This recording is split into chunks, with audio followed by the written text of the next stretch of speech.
Good afternoon, fans, and welcome to Lemoy Field. We have a women's soccer matchup today as your Post University Eagles return to the field to take on the visiting Southern Connecticut State University Owls, a non-conference matchup. The last time these two teams met was last year. It was a 3-0 loss for your Eagles on September 4th, 2022. It's a hot one out here. Temperatures in the upper 80s. It's humid. We apologize if there's a little lag as the game moves on with the stream, as the equipment starts to overheat over time out here with the hot temperatures and humidity. And we already got word from the refs as well that there will be a water break at about the 25-minute mark. The refs doing a very good job of telling these players beforehand, please make sure to call if you need anything. We want to keep all the athletes out here safe today, as it's a hot one here in Waterbury, Connecticut. But the Eagles looking to get into the win column for the first time this season. They started the year 0-2 at the Post University Classic, having dropped matchups against Pace University and University of New Haven on that Thursday and Saturday matchups. On that Thursday, they lost 1-0 to New Haven on a last-second first-half goal with 10 seconds left. And that would be the only goal of the match. And then against Pace University, 2 early goals would be all the setters would need of Pace University to take home the victory. Pace University was the only team in the Classic last week to go 2-0. And if you're watching this one, you might have also seen on our YouTube channel, we've got some home volleyball as well, a tournament going on here at Drubner Center. 8 matchups in the next 2 days, 4 for your Eagles, another 4 from the other teams coming in later on. You got University of Bridgeport and Franklin Pierce at 4 o'clock, and then your Eagles back on the court later on, taking on that very same Franklin Pierce team at 6 o'clock. Right now, though, your Eagles taking on the Purple Knights of Bridgeport. Tip-off for that one probably just got underway, as the teams have been taking their time to get out on the field, and we're getting you set for today's matchup. Post University's Erin Nisbet will be in the goal, the freshman starting this year. She's starting in her 3rd game now. The senior defender, Bianca Stiles, out there. Amber McGee out there as well. Sierra Tarantino, Haley McGee, Reese Klowetzer, Kaylee Sirianni, Kayla Agostinelli, Alyssa Hebb, Jordan Callis, and Anna Eck is your starting 11 for the Post University Eagles. For Southern Connecticut State University, it'll be Abigail Ahi in net, Riley Iyer, Taylor Henning, Alexia Rosado, Kelsey Burr, Amy Gerard, Shelby Green, Kylie Slavic, Kaylee Driscoll, Amanda Dustin, and Victoria Vera on the pitch. Adam Cohen, the head coach of the Owls in his 20th season.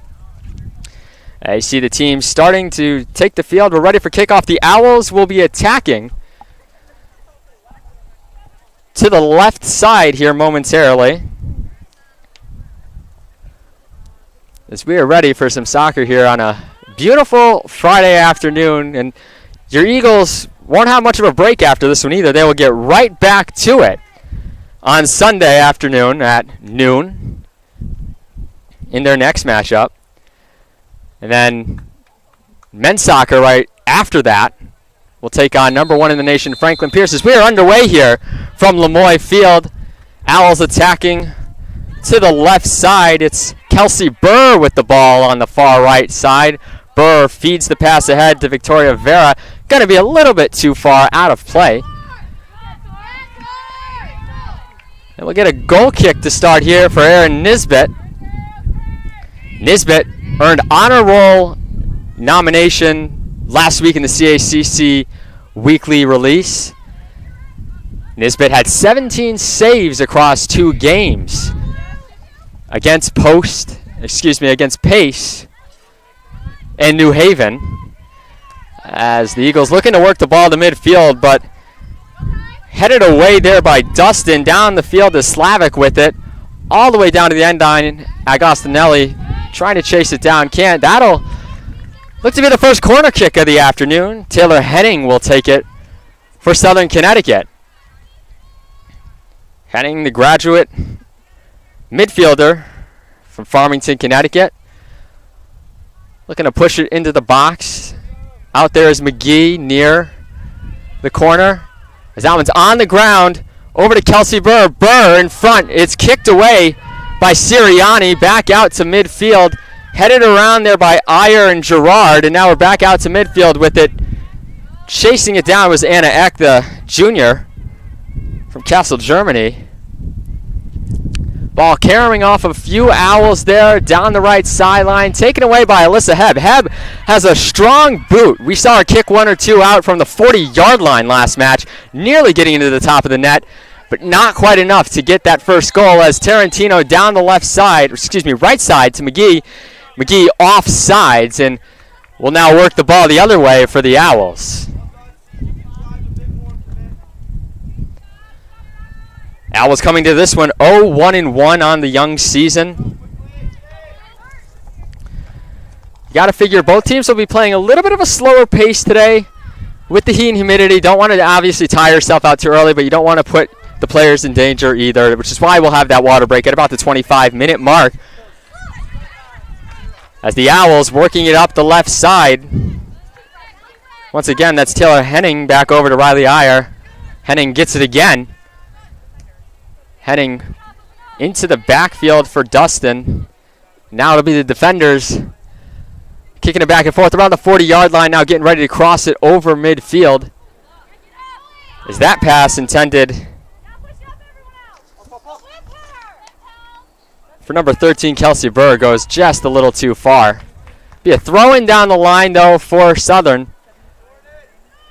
Trying to work it around there, but unable to do anything. The defense of the Eagles has been pretty strong so far this year, but just the offensive side of things hasn't been able to get it going quite yet. They've had their chances, though, and maybe today's the day they can finally break through with that first goal of the season. And who will be the first one to tally it, as that one is hit on goal by Henning, swallowed up by Nisbet.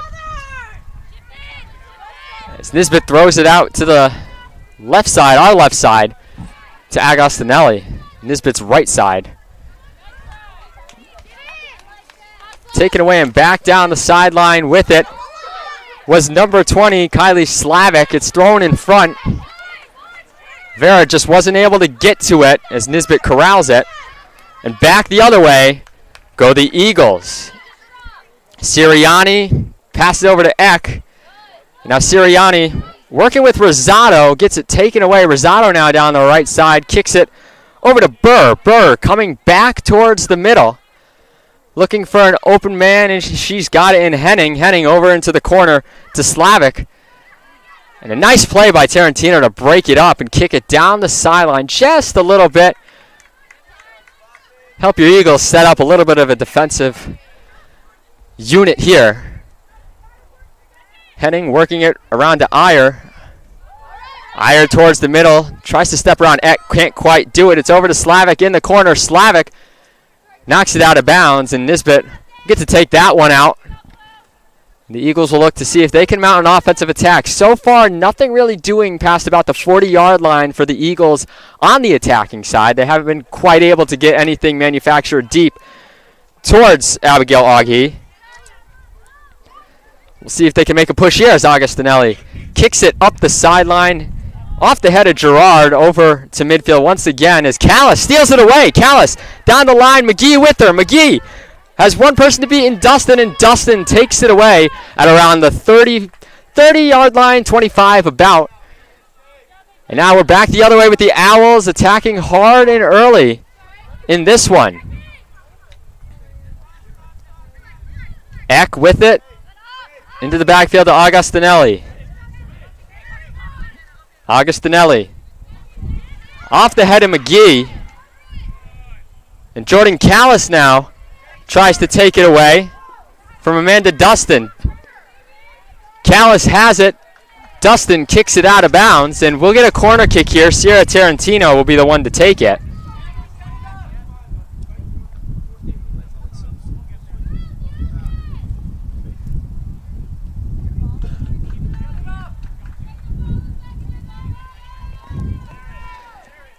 Tarantino setting the ball. Apologize for the clock not running there. So we've got about 39 minutes left in the first half. Tarantino kicks it in. That one's deflected away by Slavic. But it's back out to Tarantino, mixing up my players here. I'm thinking of somebody back in the day when I was at Eastern Connecticut State with a similar last name, as we're up the left sideline now here with Henning. Henning working it up to the 50-yard line, back over to the middle to Vera. Vera loses it as she was knocked to the ground. Wanted a foul call there, is not going to get it. But again, it's quickly taken away by the Owls, and they're once again attacking on the other end of the field as it's Slavic down the left side. Slavic firing it across to Nisbet. Nisbet is able to knock that one away. It was off the foot of Vera, and that's going to end up being a goal for Kelsey Burr. As the redirect just kind of bounced around to Burr, Burr gets a piece of it, and just like that, the Owls are up 1-0. A little bit of a scramble there as Kelsey Burr gets her first goal of the season.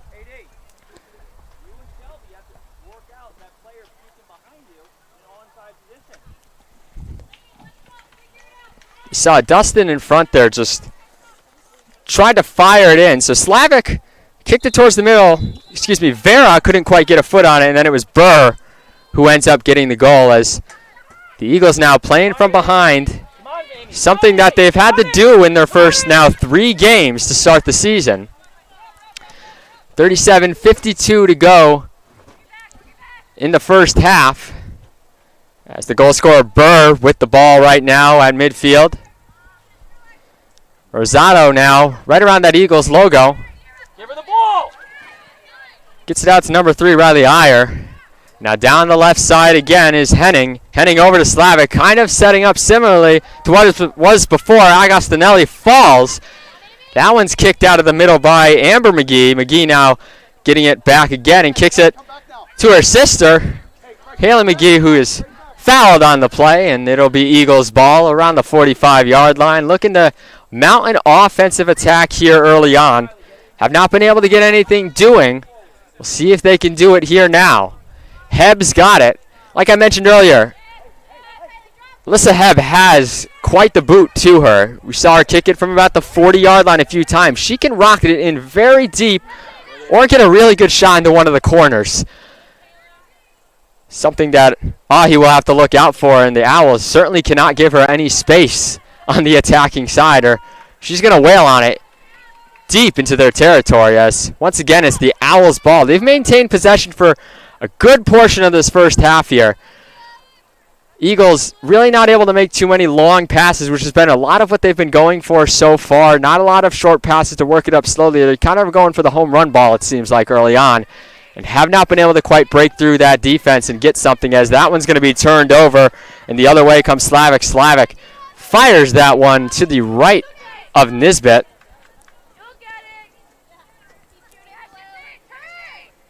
And back the other way, the Eagles will try and come. That Southern Connecticut State offensive line is pretty much just all over the back end of the Eagles, forcing turnover after turnover. That's going to be a throw in there for the Eagles, who are, again, just trying to get it into the other half of the field and have not been able to do so other than on a couple of short occasions, but then not able to manufacture a shot on goal yet, which is the big thing. As Vera kicks it to the left side, a little too far for Slavic. That'll be a throw-in for your Eagles. Be Tarantino. No, excuse me, Agostinelli's now going to pick it up and throw it in. Kloetzer getting the start, working around trying to do something. She turns it over, and now back the other way. The Owls will come with it. With about 35 minutes, we're about 10 minutes into the game, 10 minutes away from a quick water break as well for these athletes. As I mentioned at the top of the broadcast, it's in the mid-80s, and it's very, very, very humid today.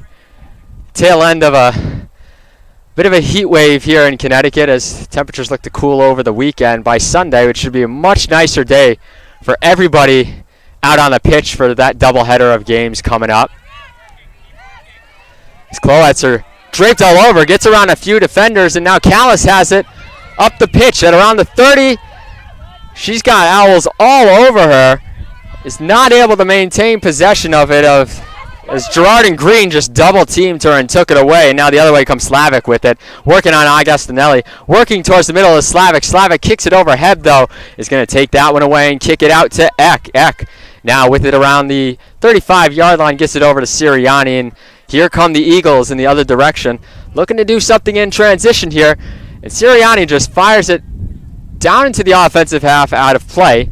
It'll be a throw-in for Kaylee Driscoll of the Owls. And once again, back the other way, the Owls will come.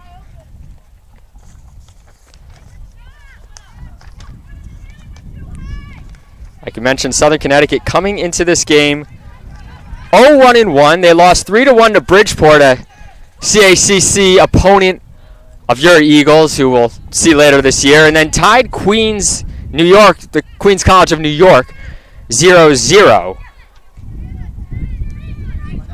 They started the year with that tie, I should say, and then lost to Bridgeport on the 3rd. So it's been 5 days since their last game, but the Eagles as well have not played since last Saturday. So been a while. As you see that shot fired on there, once again by Slavic. Nisbet gathers it. Early on in this one, Nisbet getting a lot of work.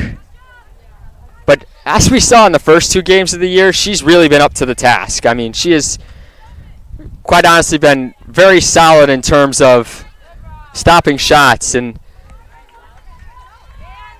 keeping the games close. It's just the offense of the Eagles that has been unable to get anything going.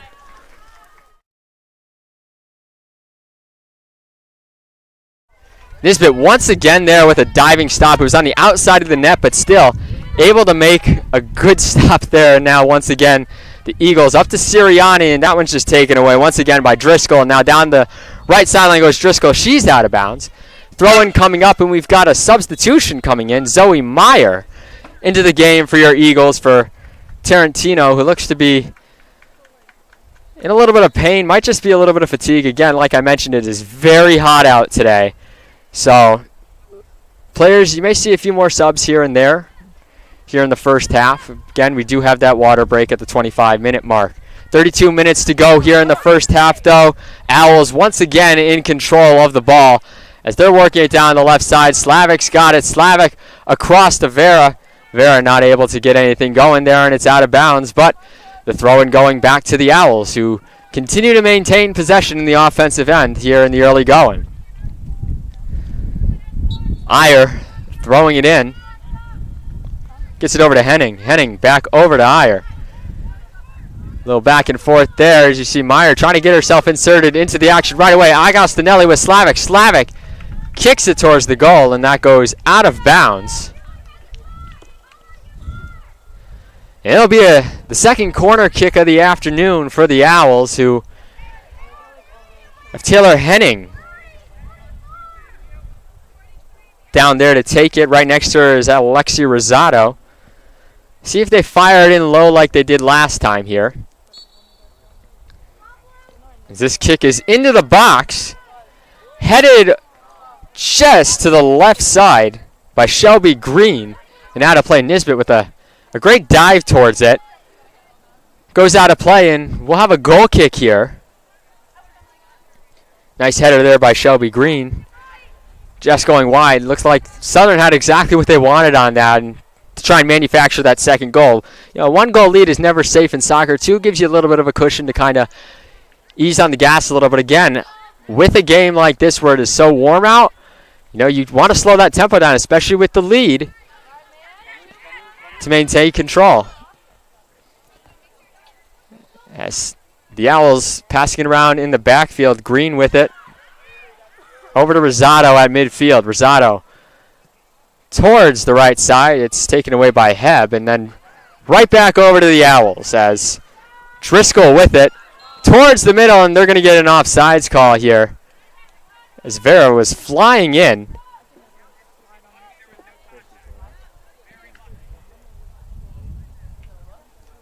Looks like the Eagles bench wanted a foul there.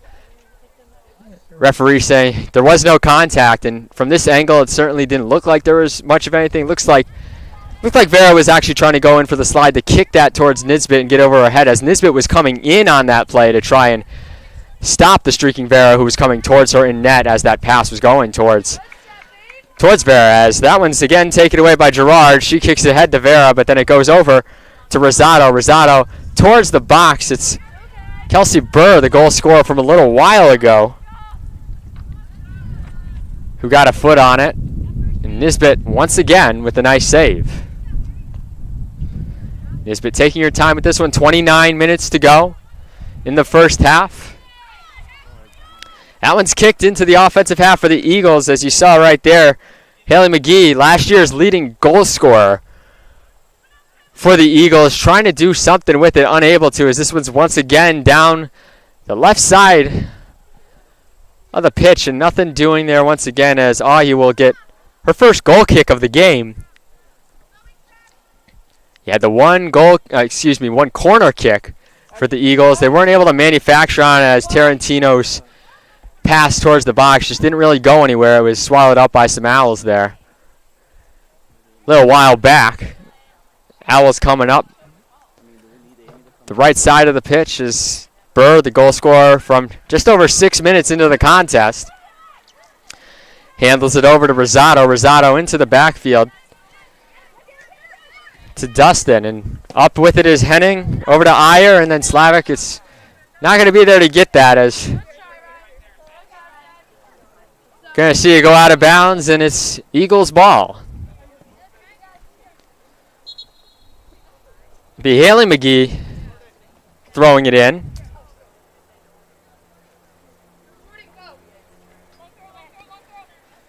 McGee throws it down the right side.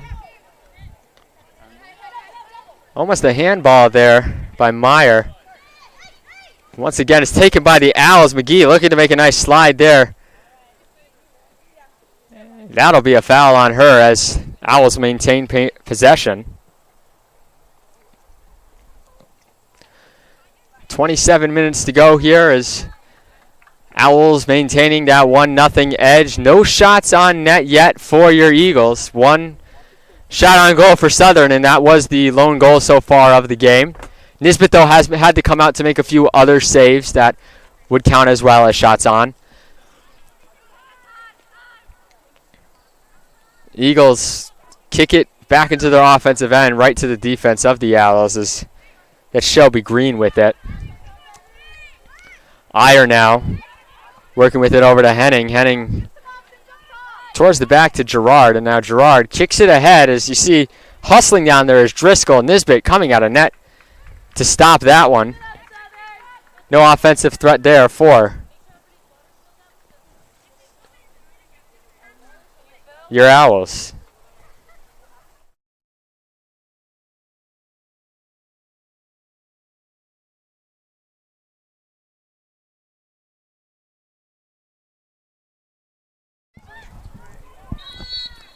Got another foul there, as the Eagles going the other way.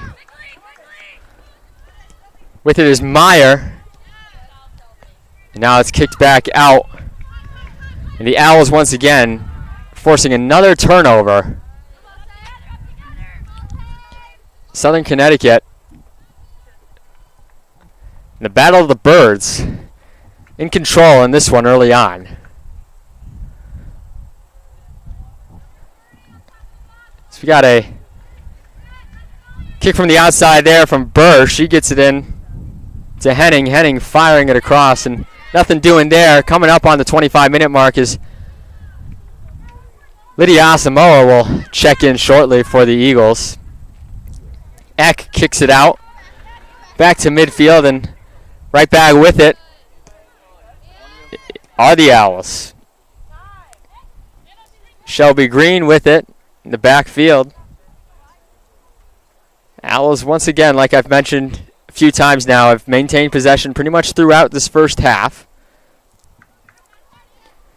Eagles not able to manufacture too many chances. Nisbet fires that one out of the net. Sirianni unable to get anything on it, as it'll be a throw-in for the Owls.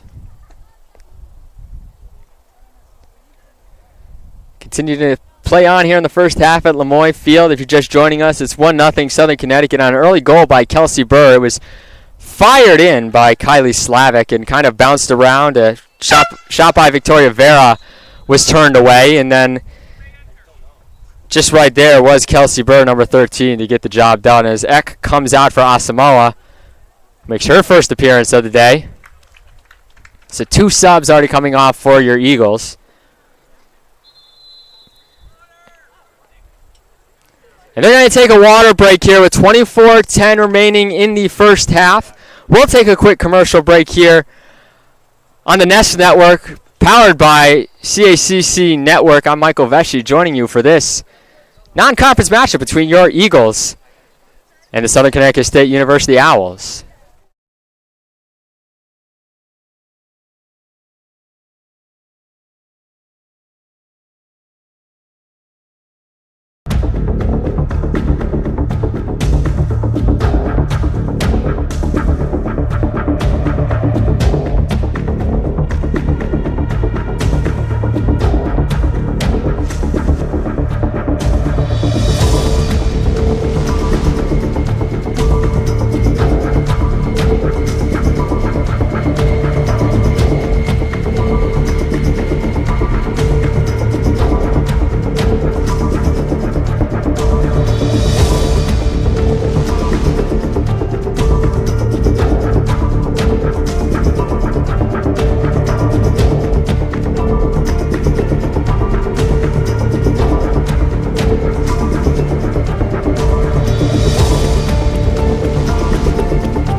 Work powered by CAC. We're all sweating out here. Everybody who's working for us today on event staff also getting water breaks. Our athletic training staff out here working hard to make sure everybody's nice and hydrated so we can play a full 90 minutes of soccer. Heat wave week here in New England. Across the Northeast, we've seen a few games get postponed locally. We've also seen a few games get suspended as the games have wore on just because of the heat. Some teams trying to play early in the morning, late at night, and there really has not been a good way to escape the heat, unless you're inside Drubner Centerport. Griffin Cass, who's usually on the call over here, calling that one for you guys, both on YouTube and on the CAC. Manson checked into the game. Loses it, but it'll be the Owls' ball as we approach the 22-minute mark here. Henning with it, kicks it in, and that's turned away by Bianca Stiles. Stiles, a senior defender from Auckland, New Zealand, who started this game. Has played in all 180 coming to the day minutes for your Eagles. Once again, though, the Owls coming the other way. Burr around the defender. Burr high and out of play. Eagles dodge a bullet there. Burr was looking for her second goal of the half. She's been all over the place. As you see today, we've got the high cam going and we've got a lower field level camera going. Since we have multiple streams going on, we got volleyball with a couple cameras over there as well today. Doubleheader day here in the land of the Eagles as down the left side goes Callis. Callis, the freshman, trying to outrun everybody and take it herself. She's into the box. Callis shoots, and that's saved by Augie. First shot she's had to face directly on net today, and she was up to the challenge there. Callis had Owls swarming her, but was able to get away from them and fire a good shot. So that's the kind of positive momentum you want if you're the Eagles. You get your first big shot opportunity on net against Ahi, and now back the other way come the Owls. So clearly Southern Connecticut has owned the possession. We've said that a lot here in the first half, but the Eagles, when they get possession, have been a little more slow, a little more methodical with it, and then they try and break out on these aggressive rushes as Slavic continues to try and throw it in the front of the net to try and get an Owl loose for an easy shot. Wasn't able to do it there as Asamoah now with it going the other way. Asamoah down the sideline towards us, and it's out of play off an Owl and Mackenzie McCormick. McGee throwing it in. Nope, she's going to put it aside. It'll actually be Zoe Meyer throwing it in. Eagles pushing up a little bit.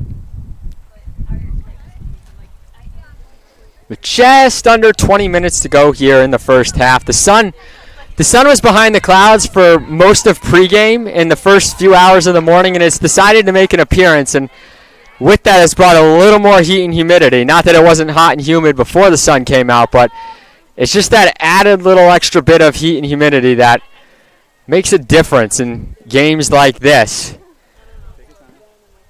Of course, we say that now, and a couple weeks from now, we could be very well be broadcasting a game and it'll be 40 degrees. You never know what to expect when you're living in New England when it comes to the weather. It could even be snowing for a soccer game in a few weeks. You don't want to jinx that, obviously, but you never know. As the Owls continuing to play with it in the backfield. Up to the 40 with it is Burr. Burr trying to get by Heb. She kicks it ahead to Slavic. We've seen this time and time again. Slavic down the left side is going to look to cross it. She does. Nobody there, though. As that one eventually finds the foot of Driscoll, and now Driscoll tries to kick it towards the middle. And Asamoah there to quell that Owls rush. Asamoah down the right side of the pitch. Tassia Ferreira getting ready to check in for your Eagles.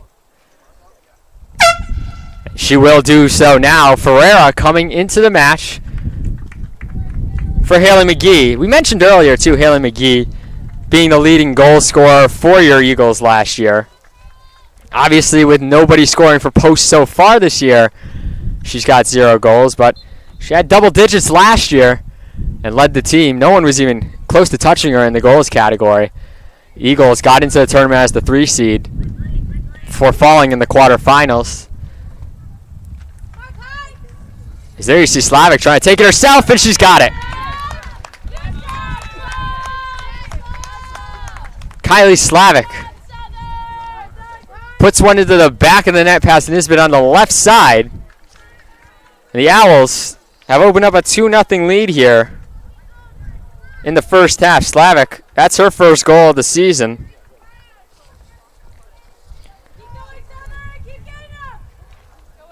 Erin Nisbet has made some great saves, but I mean, she was kind of stuck with that one as Slavic was coming in hot on it and was just able to poke it to the left side of the net and in.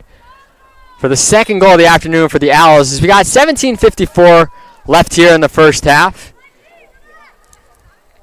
Michael Vesey joining you on the Nest Network, sponsored and brought to you by the CACC Network. We're streaming live on the CAC Network and YouTube, so if you're joining us from either one of those, welcome aboard the broadcast. Glad we could have you here today for this matchup between your Eagles and the Owls of Southern Connecticut. As I dubbed it earlier, the Battle of the Birds. Offensive half of the field with it once again for the Owls, kicking it back into the backfield with Amy Gerard. Now Gerard over to Driscoll, who's led the right side of the field over there. Ferreira trying to make her impact felt early on, and it's going to be McCormick down the side to Slavic. Slavic, who just scored that goal. Let's see if she crosses it. She does. Into the box, unable to get it over there. That's McCormick down there, who's trying to make something happen in front of Nisbet. Ferreira turns it over. Back the other way will come the Owls, who are in the offensive half.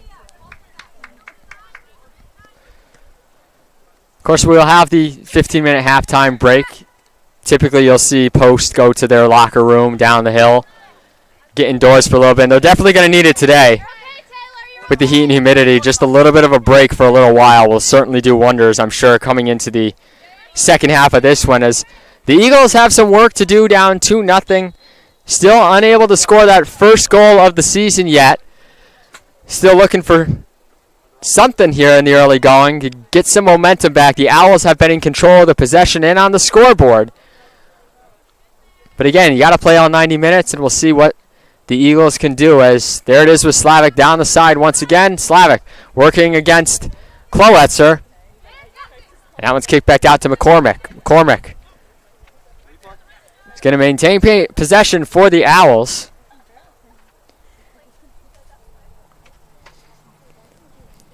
McCormick looking to throw it in. She does. She gets the ball back right there.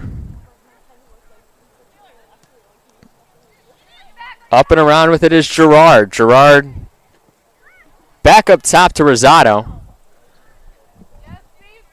2/3 of the way just about through this first half. And Driscoll loses control of it, and it'll be Eagles ball going down the opposite side of the pitch from us.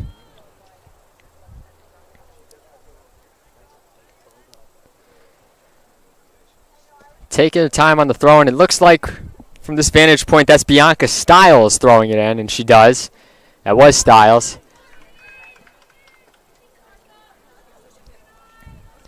Possession goes back in favor of the Owls.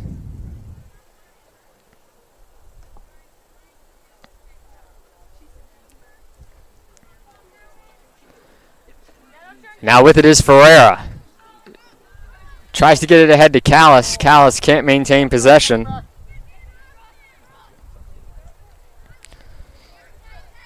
Now Asamoah off her head. It goes over to Hennig. Hennig passes it over to McCormick. McCormick over to Slavic. Slavic down the left side. Agostinelli now is going to get it. And she's thrown to the ground by McCormick. Nothing called there. That one's kicked on net from deep by Henning. From this angle, it looked like Agostinelli was pulled to the ground by the arm there. No whistles from the refs. Nisbet will get the goal kick here. Eagles will get the ball back.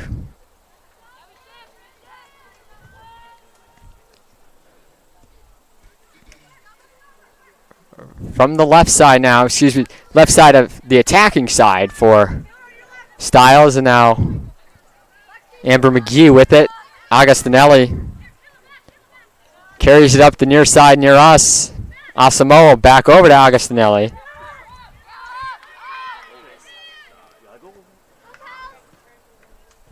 That Eagles defense has really had to work a lot here in the first half. And for the most part, have been up to the challenge with the attacks that Southern has brought about. But a couple beautiful goals for the Owls have them in front 2-0 here.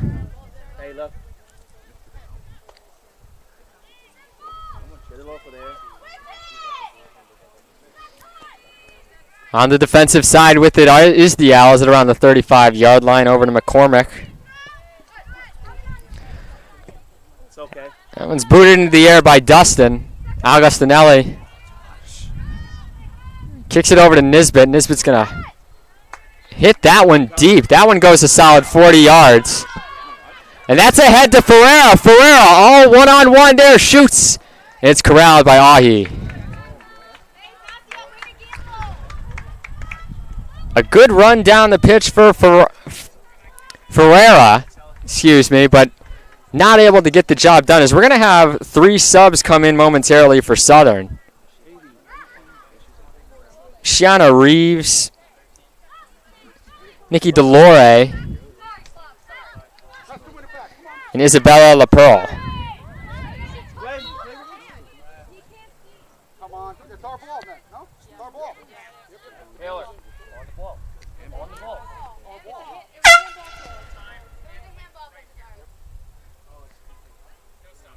No subs coming on yet, they said.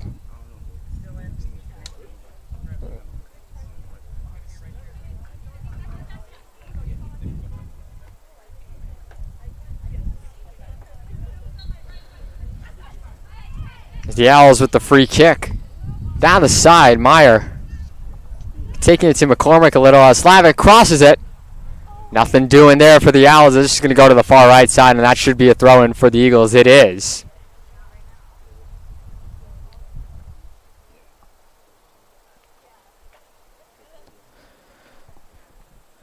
About 11 minutes to go. If you are just joining us, 2 goals for the Owls, one about 6 minutes or so into the match by Kelsey Burr. Burr was off a couple of Eagles, was able to get it to go in.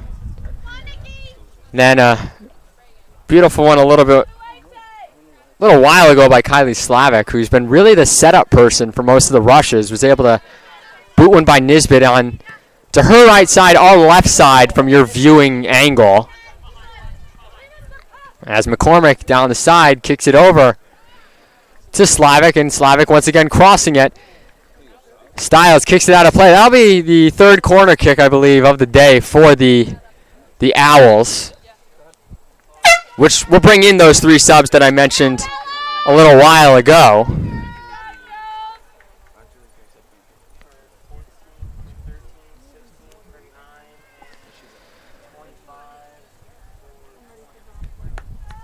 Some clouds overhead, helping to kind of cool things down here at Lemoy Field. Clock still running, just under 10 minutes. Here comes the boot from Rosado. Rosado into the box. Falls in there. It's going to go out of play. It'll be a goal kick for Nisbet. And the Eagles will look to see if they can get something going here. Got underway a little bit after 2 o'clock today. Teams a little bit slow to get on the pitch. Did a little bit of stretching after they came out for pregame announcements and the anthem. Once again, the Owls get it back. Looks like it's Rosado crossing it in. And that's going to roll into the net. Rosado is able to get it over to Kat Mansonon. Mansonon is able to just roll that just by Nisbet. They had another Owl there in case, so that's going to be Mansonon with a goal from Rosado. 10-7 it goes, and it is 3-0 Owls with 9:02 remaining here in the first half. Owls putting the pedal to the metal in this one in the first half, as the Eagles have had, like I mentioned, a couple of really nice rushes down the field and had a couple of good shots in the latter half of this half, but have not been able to maintain constant pressure. As Sirianni's knocked down by Rosado, no call, will play on as Rosado gets it into the backfield. Over at volleyball down the hill from here at Lemoy Field at the Drubner Center, Bridgeport defeated Post in the first set 26-24 and are currently leading the second set 14-9. First of 3 games going on there today. They got underway at 2 o'clock as well. So here we go once again with the Nowell's Rush. LaPearl.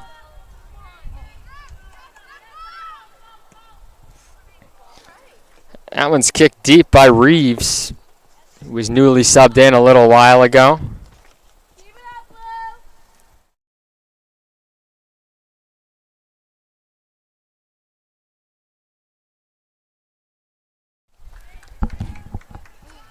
Back over to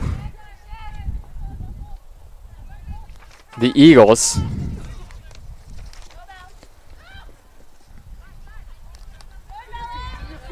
Three different goal scorers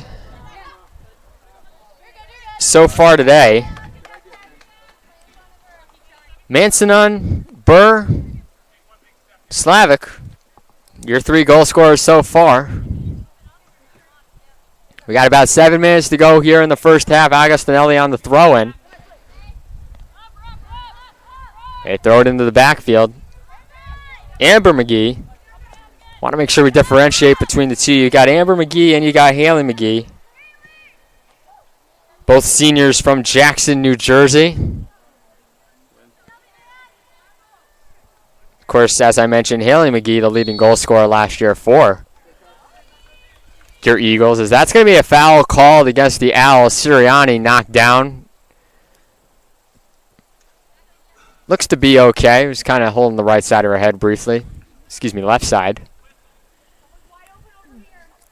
6:40 remaining, 3-0 Southern Connecticut here in the first half on the Nest Network, brought to you by the CACC Network. Again, we're streaming live on the CACC Network and YouTube all year long. And right now we've got a dual stream going on, first of its kind for Post Athletics, with 2 YouTube streams at once, with volleyball going on as well. As that one's kicked deep into the box and just a little bit too far for Amber McGee or Zoe Meyer to get to. A nice boot there. I believe that was by Tarantino. No, excuse me, that was Alyssa Hebb. As I mentioned before, Hebb, with that strong leg, can knock it in deep, and that was from about 30 yards out, and she had somebody there, but they just couldn't get there. As it's going to be Hebb once again. Tarantino usually the one taking the corners and the free kicks, but we're seeing Hebb get a few shots here with Tarantino on the bench. She left earlier as for her sub. Looked a little fatigued as it is hot out, but Hebb's got quite the boot as she nails that one deep into the box, and nobody there from the Eagles able to get it. Hebb's got a really strong leg to get it really right in prime position for the Eagles to be able to do something, as it looks like we might have an Owl shaken up out there. Slow to get up. Got 4 subs on the sideline for the Eagles getting ready to come in. 5 minutes remaining. And that was Alexia Rosado. She's back on her feet. Looks like she tweaked her leg, kind of fell a little awkwardly, but she looks like she's okay. And we play on here with just under 5 minutes to go in the first half of the game. Again, Michael Vesci joining you for this non-conference matchup between your Eagles and the Owls. Nothing doing there as Nisbet corrals it. We'll head the other way.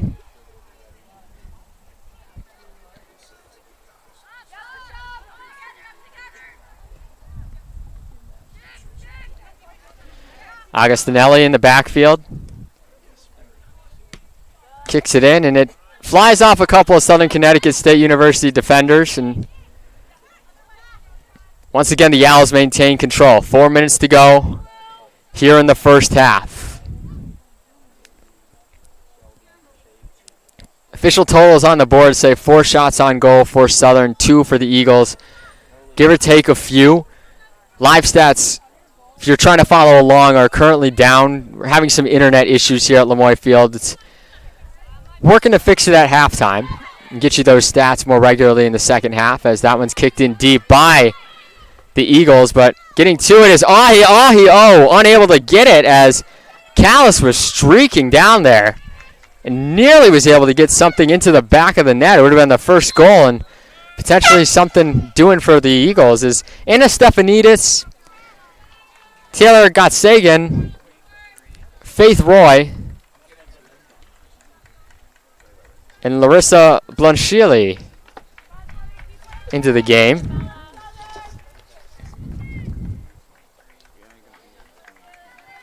Excuse me, Blue and Shealy.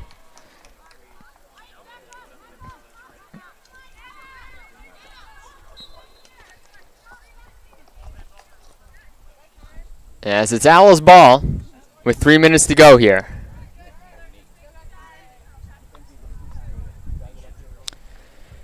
Owls have slowed it down just a little bit now with a comfortable 3-goal lead. They've maintained possession and everything here in the first half, and Post really just hasn't had any answers so far. As once again, they're coming fast with an attack, but Agostinelli and McGee descend on that one. Once again, though, the Owls take it away, and that's going to be Stefanidis called for a foul there, taking down Amanda Dustin.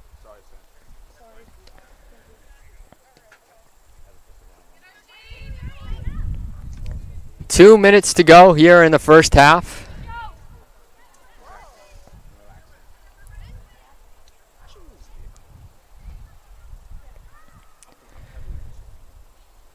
And the Eagles just have not had any answers so far for the Owls. As deep in the offensive end are the Owls once again. Ball caroming around.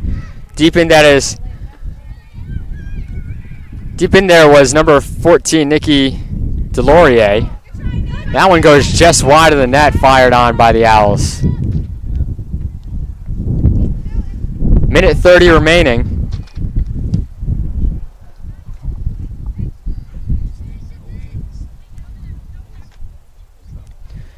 Eagles with control. Can they do something before the end of this first half to get some momentum going to the halftime break? We'll see. That one's going to be taken away by McCormick. But Stefanidis right back with it. Down the sideline is Ferrara. Ferrara gets around her defender. Ferrara towards the right side. Just not able to do anything with it.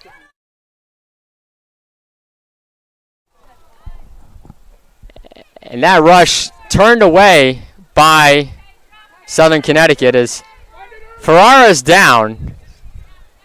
They're playing on here with 45 seconds left, and we're now going to get a stoppage. 43 seconds remaining in the first half. Ferrara down on the field. She was able to work around that defender, Amanda Dustin, but then got a little tangled up. Slow to get to her feet.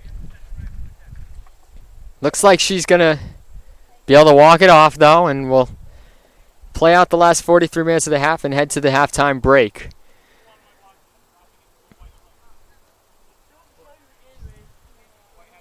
Hey, you only have to be 5 yards away. You only have to be you only have to be 5 yards away from the ball. Heb kicks it in. Nobody from the Eagles able to control it. It was Asamoah and Stefanidis in there, back into the backfield. You saw Renato Topoli bringing in 4 new players. As that one goes towards Ahi. Amber McGee runs into her a little bit. 20 seconds, Ahi just kind of holding it, playing with it. As we come on the 10-second warning. I'll be back with you in 10 seconds.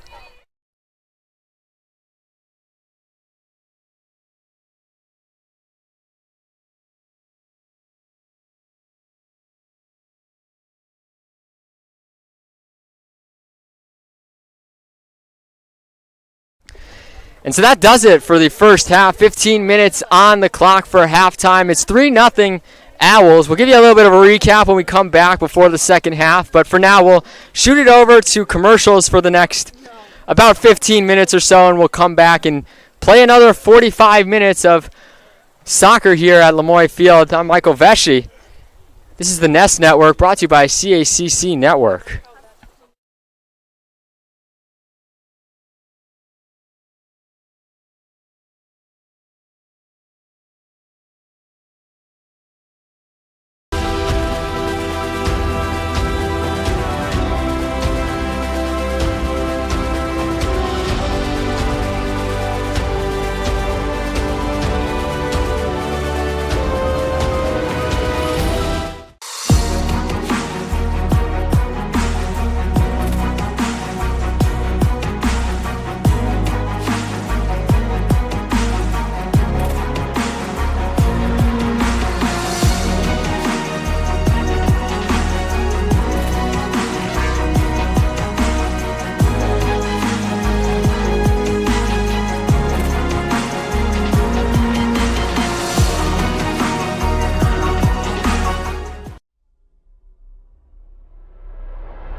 champions know how to seize opportunities. When they see moments of greatness unfold right before their eyes, they push as hard as they possibly can, and then they push harder. Because the heart of a champion never settles, never quits, and never stops giving its all. We are champions. We are Division II. We go big, we give it everything we've got, and we win. On the field, on our campuses, in our communities, for our causes, in our careers. We rise to become champions in everything we do. We are Division II, and there are no limits here. We make our time count. We set our own path. We become champions on our terms. It's time to up your game, because we're here to play and learn. But most importantly, we're here to discover ourselves, our vision, our heart, our drive, to achieve every goal we aim for, because we want to be champions at the highest level, life. At Division II, the opportunities are here. Are you ready?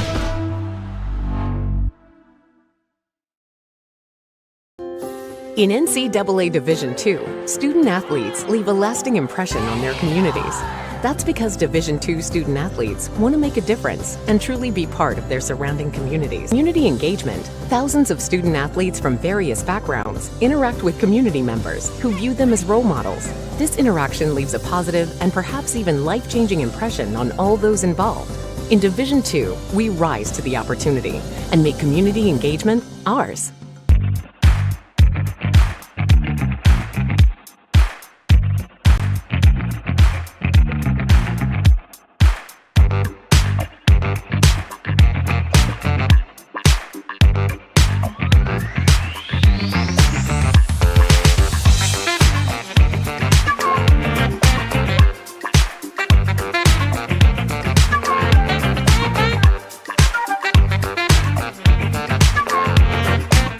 In a country where 1 in 5 people are affected by a mental health condition, it's time for all of us to step up and change the conversation. We all have stress in our lives and manage it in different ways. Grades, finances, practice, family, games, finals, homework, playing time, friends, midterms, treatment, studying, sleep, time for me. We don't have to find the balance on our own. It's okay not to be okay. We're all in this together. People can and do get better. Caring about one another can be your competitive advantage. Be aware. Show compassion. Be a champion for each other. Hope starts with you. Hope starts with me. Hope starts with us. We are CACC student athletes, and we are breaking the stigma.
The NCAA has nearly 500,000 student-athletes from more than 1,200 member schools and conferences.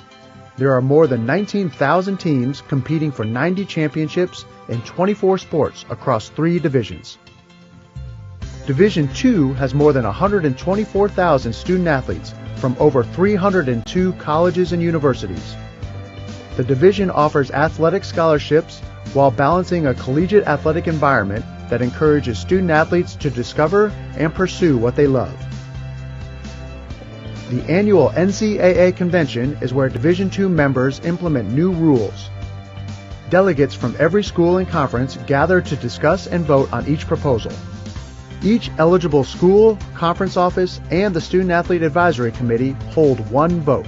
New rules in Division II can originate in one of 2 ways. A majority of proposals start in Division II committees.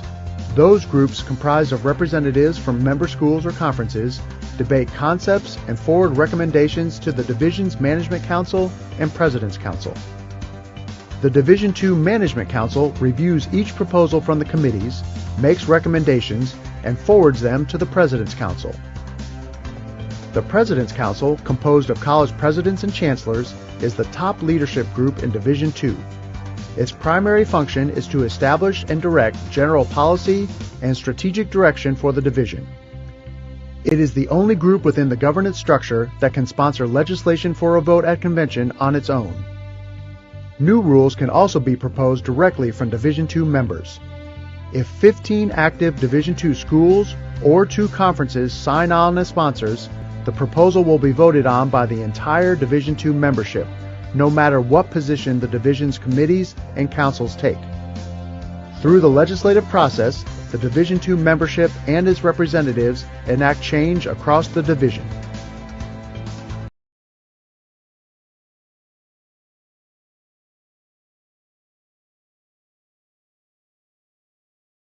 Welcome back to Lemoy Field. The second half getting ready to get underway. We just had a 15-minute break for both of the teams. We also got our live stats back up. And if you're watching on the CACC network, sorry for the confusion with the heading on the game. Working out a little bit of technical kinks there, as we also have women's volleyball going on. So for some of you who may have seen it under women's volleyball now, you should be seeing it under women's soccer as we got that fixed up for you. We've got your stats live for you. So everything starting to fire on all cylinders for us up here, and we'll see on the pitch if your women's soccer team can get everything firing on all cylinders here in the second half. 45 minutes to go. Southern Connecticut leading 3-0 on 3 first-half goals by Kylie Slavic, Kelsey Burr, and Kat Mansonon. As Lydia Asamoah, who is starting the second half, will start the kickoff here. Eagles now will be shooting, if you're looking at our screen, on the left side. Owls shooting to the right.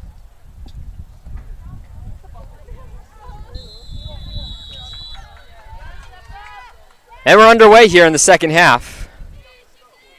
Eagles have some work to do here to try and get back into it. Like I mentioned, it was an early goal for the Owls, and they really just put the pedal to the metal from there on out. And now it's going to be up to the Eagles to try and counteract that.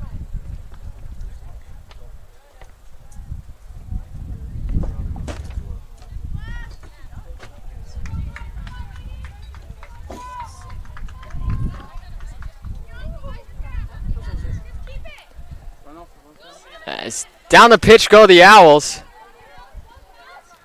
With it is that goal scorer, Burr. Burr working around Tarantina, who's back in for the second half. She got a little bit of a break there early on in the first half. She's back out there for number 2.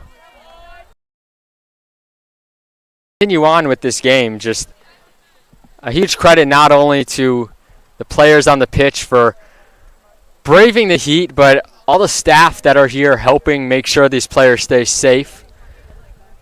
The post-athletic training staff, and all the hard workers who have been helping make this broadcast possible, as we're going with a bigger broadcast this year and new exciting things across the board here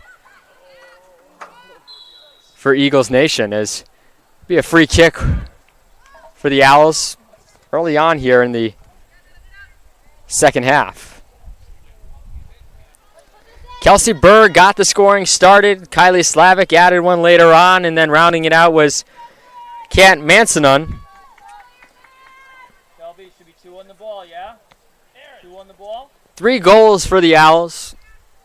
1 assist, 10 total shots, 4 of which have made it on net. 4 corner kicks, just 2 fouls, and like I mentioned, with that comes a lot of saves need to be made by Nisbet, who's faced quite a bit of shots here in this one.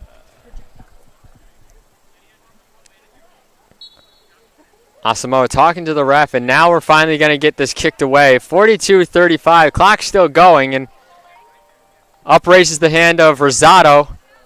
Kicked across to Tarantino. It goes in deep, and now Sirianni kicks it out of play behind the bench.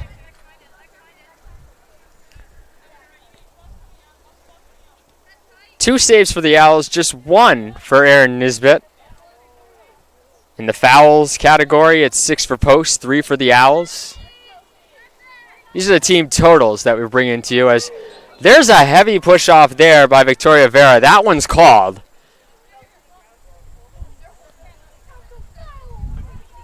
It's been a few close calls here and there with whistles and non-whistles, but for the most part, it's been evenly matched in terms of when they're blowing it. That one was a pretty obvious takedown there by Vera that does get whistled, and now Tarantino will come up with it near midfield. Styles now towards the middle. And that's Kloetzer, who started in the first half. Kloetzer over to Asamoah. Sirianni just kind of lost her footing for a second, and that'll be all she wrote for that offensive attack. And back the other way will come the Owls.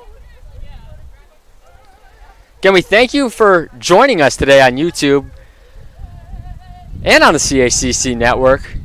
We're checking at halftime. About 80 of you were watching.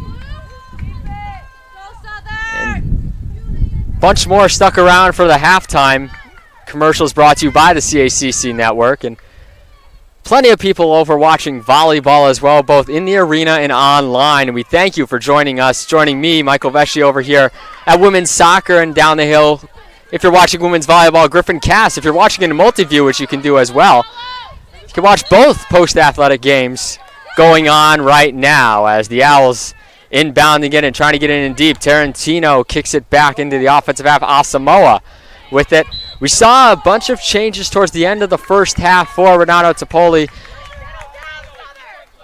Topali, and you wonder if that was to try and light a fire under his team, who trailed 3-0. And in the early going, we've seen a lot better of an offensive pressure for the Eagles, but can they get some shots? Get ready for this one, folks. From 45 yards out, Alyssa Hebb's going to kick this one in deep, and there it goes. Kloetzer just not able to get a piece of it. Now Kloetzer's got it. Kloetzer just wide of the net. High and wide to the left of Augie. But like I mentioned, Alyssa Hebb really is the setup person for this Eagles offense. And when she gets a little bit of space like that and you've got numbers deep, if you're post-university, Hebb's got to be the go-to to try and get it into somebody and get something going for this Eagle offense. And right there you see a perfect example of how the Eagles can do it to apply some pressure on this Owls defense. Kloetzer was able to corral that one in, but just wasn't able to finish. But a powerful kick nonetheless from the freshman midfielder from Minnesota. As here goes Hebb again. She's got Hennig draped all over her, though. Burr now the other way with it. And Driscoll. Back up the pitch. There goes Sirianni again with a misstep. Goes out of bounds. And back with it is Burr. Now the Owls kicking it to the offensive half. Vera with it. Vera over to Hennig, over to Burr.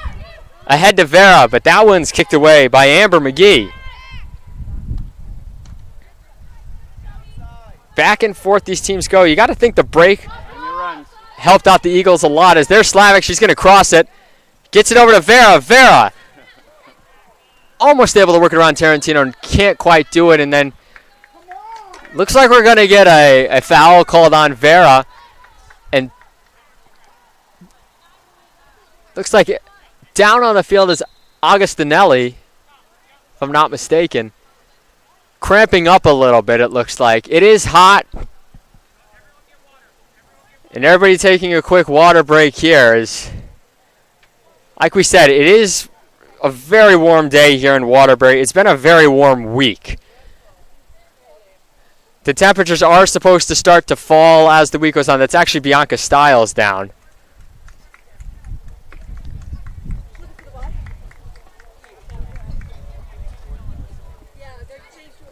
And they're going to attend to her.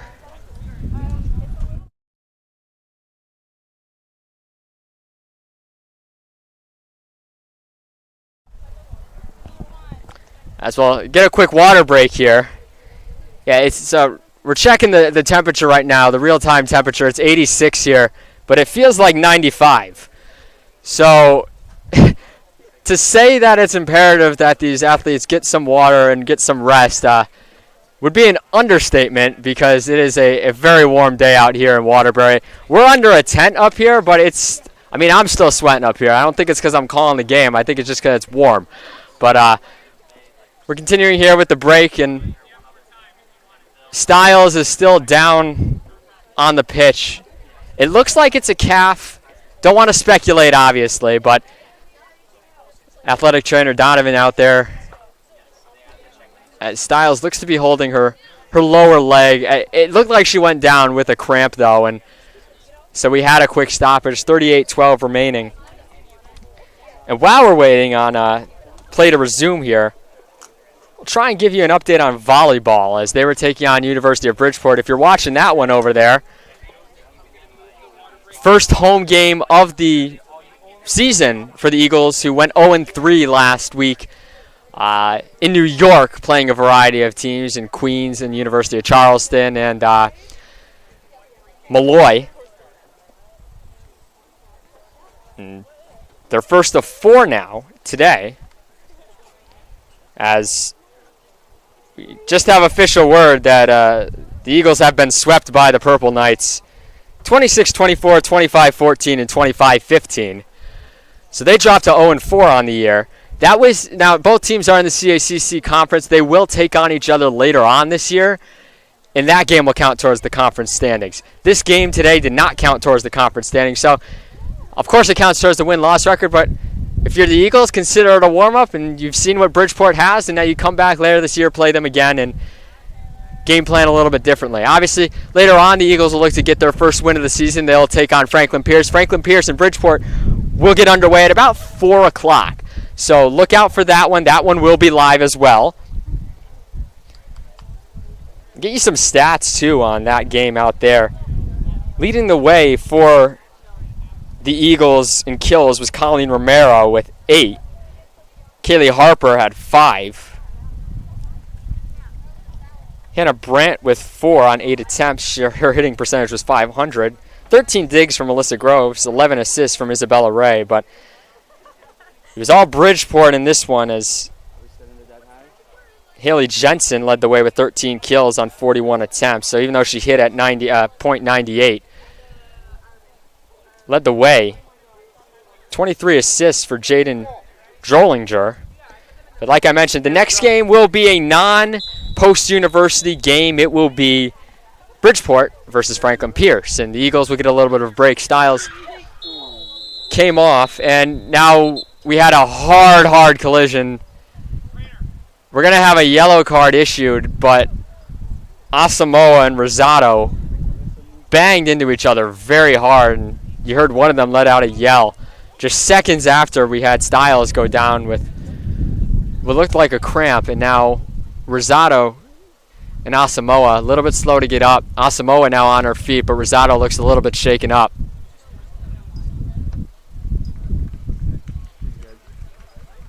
Rosado was a little bit slow to get up in the first half as well. She kind of misstepped and seemed to tweak her leg a little, but she was okay, and it looks like she's okay here. I don't think we had a yellow card issued after all.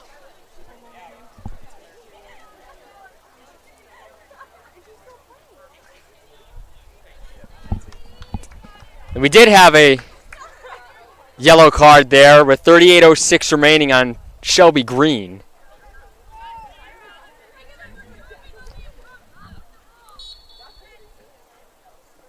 So Alyssa Hebb, and this is what I talked about a few minutes ago, getting it in deep to the leading goal scorer last year, McGee. Oh, she can't quite finish on Ahi. Haley McGee had just enough room to try and push something over the head of Ahi. Could not do it there. Goes through the uprights. But there's no field goals in soccer, or else this game would be tied up after that one by McGee. And back the other way come the Owls. A very nicely placed ball by Hab. McGee had a little bit of space, just wasn't able to get it in to the top of the goal mouth. So 2 really good chances so far for the Eagles. And it's been Alyssa Hebb who's manufactured these chances for the Eagles by getting them in position with those deep kicks. As that one's going in deep, and it was shot by Rosado.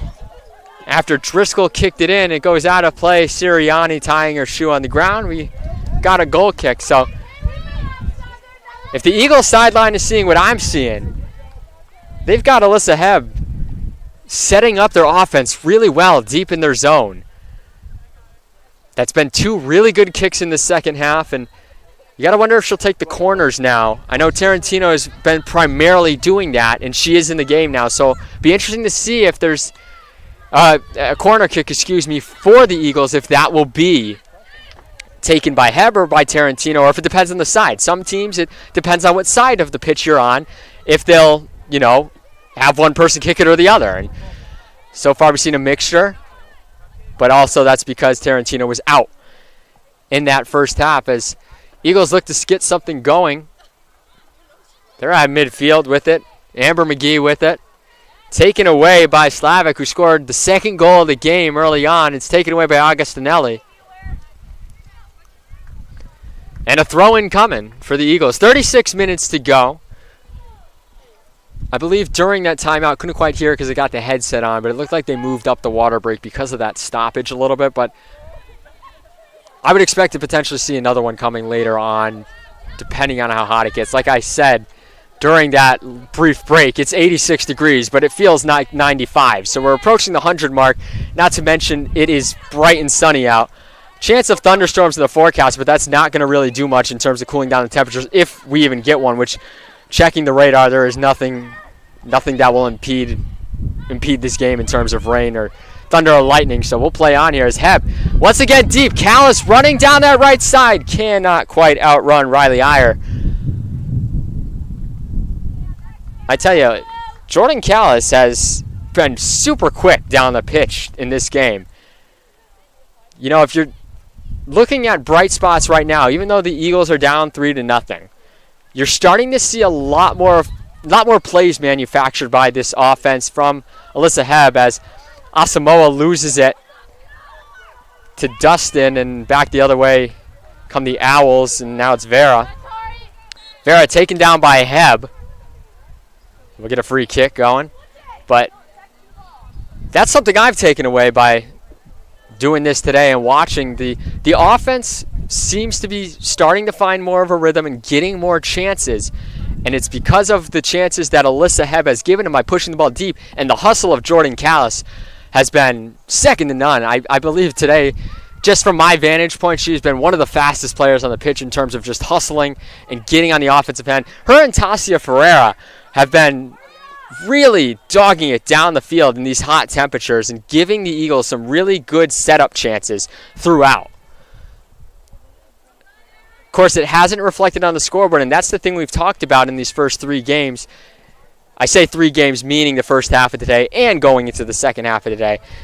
They've had these chances that they've been able to manufacture. They just haven't been able to get it in the back of the net. And at some point, something's got to give where they're going to get one, and that's going to give them that confidence, that momentum, that building block to continue throughout the year, to continue taking those chances. Once they see we can do it once, they're going to be saying we can do it again and again and again. As we play on here, another foul whistled against the Eagles. That was Zoe Meyer. Meyer didn't get the start, but she came in the first half, and now she's here in the second half. Tarantino anchoring the back line. Sirianni tries to save it, cannot, and take it the other way as Kaylee Driscoll boxed her out. Now Driscoll going to throw it in near us. That one's out of play by Tarantino. Behind us, and once again, Driscoll to inbound. Driscoll to Vera. Vera heading it around, and it's back over to the Eagles, but swarmed by Owls is Amber McGee, and she finally loses. Now Vera, touch pass, tries to get it to Byrne. Nisbet, nice dive in front. Erin Nisbet, another bright spot. You know, when you look at the box score at the end of the day of this one, you're going to see Erin Nisbet gave up 3 goals. You're going to see she only had a couple of saves. But her play on the field does not accurately reflect that box score for the full 90 minutes, because she has been all over the place, stopping all these Owls' chances to help keep the score at what it is. As Sirianni kicks it in deep to McGee. Haley McGee fires. It's blocked in front. And now all the way with it are the Owls. But like I said, Erin Nisbet, I mean, this is only her 3rd collegiate game, but she has really shown a lot of poise in net because she's been fired on a lot in these first 3 games. And that's why, even though these have been, that one's fired on by Slavic, even though the first 2 games have been a loss, and this one seems to be, again, there's still plenty of time for the Eagles to come back in this, seems to be headed in that direction as well. Erin Nisbet's been really a leader in that net in her first 3 collegiate starts, and even though she's given up so far 6 goals on the year, she has really made a lot of key saves and getting out of the box. And that's the thing about soccer a lot of times, is the box score may not always accurately be able to reflect how a player played, because you may not have the most shots on goal. You may not have, the most goals or assists throughout the game. And, when you're watching the game live, that's when you really see it. And that's what we've seen out of a few of these different players today, even though the box score may not show it, should this score hold up. As we see, it will, in fact, be Sierra Tarantino taking that corner kick. So, Heb in there deep. Sirianni in there deep. Asamoah. Haley McGee in there. All ready to go as Tarantino on the ground. Over to McGee. Nothing doing there as another low line drive as Agostinelli now takes it around the 25 as she kicks that in. Headed in front by McGee. She tried to do something with it and just couldn't do it. Get it in. As the other way they come, as it's Alexi Rosado, and Rosado, she beats her. Rosado beats Tarantino, and Tarantino falls down. She's upset. She had her toe-to-toe for a good amount of it, almost got the steal. And Rosado was able to repossess it and take it in, and now the Owls lead 4-0 with 30:19 left here in the match. A very nice breakout play by Rosado as we see 2 subs coming in. It's Mackenzie McCormick and Shiana Reeves coming into the match in the second half here.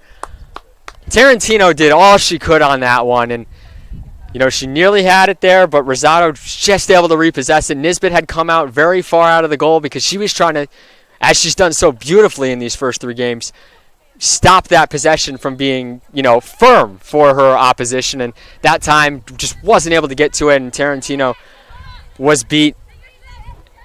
Just like that, Rosado had the 4th goal of the day for Southern Connecticut, who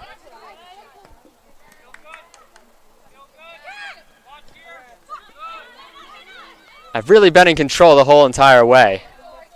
That one goes out of bounds, and we're heading the other way with it. We're going to get a sub, it looks like. Yep, it will be a sub as Tasia Ferreira now enters the game. Ferreira, like I mentioned, has had a tremendous appearance so far. Again, if you're going off of not the scoreboard and not the box score, you're going off of what you see and you've watched for these first 60 minutes and change and what you're looking at for the next 30 minutes or so. Who is giving it their all out there? And I said Ferreira has been one of them. Alyssa Hebb has been tremendous on the offensive side Reese Kloetzer has had a very solid day as well. She manufactured a nice shot opportunity early on and has made some hustle plays. Everybody's really, in this weather, given the circumstances, giving it their all. And there's been a few that have really kicked into another gear that, honestly, you know, as a distance runner myself, I don't know if I'd be able to kick it into that next gear for a full 90 minutes in this sort of heat. And these players are finding a way to do it today.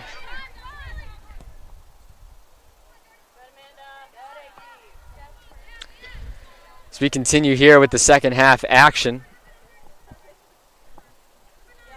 Slavic, second goal scorer of the game, just had it a moment ago. Rosado now over to McCormick, who just recently entered. Now Henning.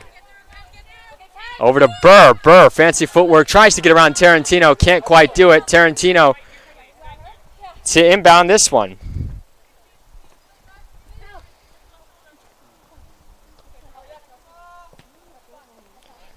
Assist on that fourth goal was given to Taylor Hennig, who was able to get it in, as that's going to be an offsides.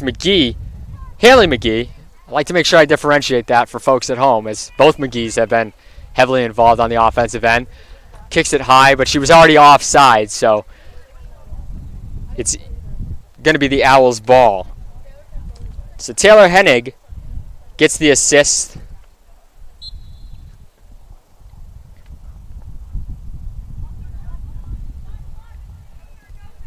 And here come the Owls once again. It's going to be Dustin with it. That's stolen away, and once again, Jordan Callis, the freshman, making quite an impact today. Like I said, you saw it right there once again. Tarantino kicks that one towards Nisbet. Doesn't try to do too much. Oh, that was blocked in front by Vera, but they're going to call it offsides. Almost an odd man rush there for the Owls, who had Nisbet trapped in no man's land with Burr and Vera out there. Nearly had their fifth goal. 3 more subs coming in for Southern. Drop off a little bit. It's a 4-0 game. Start to see some of the younger athletes get in and get a chance. As this one's kicked towards us. We're all fine up here. Nearly hit the scoreboard. Nearly hit our statistician. Nearly hit our board operator, but the play-by-play guy is safely over here. Thanks to everybody in front of me for protecting me. And we play on here, as we'll have 5 subs coming in for Southern Connecticut shortly. 26 minutes to go. You never know what you're going to get when you come to Lemoy Field. And here come the subs. 5 of them. We'll try and get them the best you can. Isabella LaPearl, Kat Mansonon,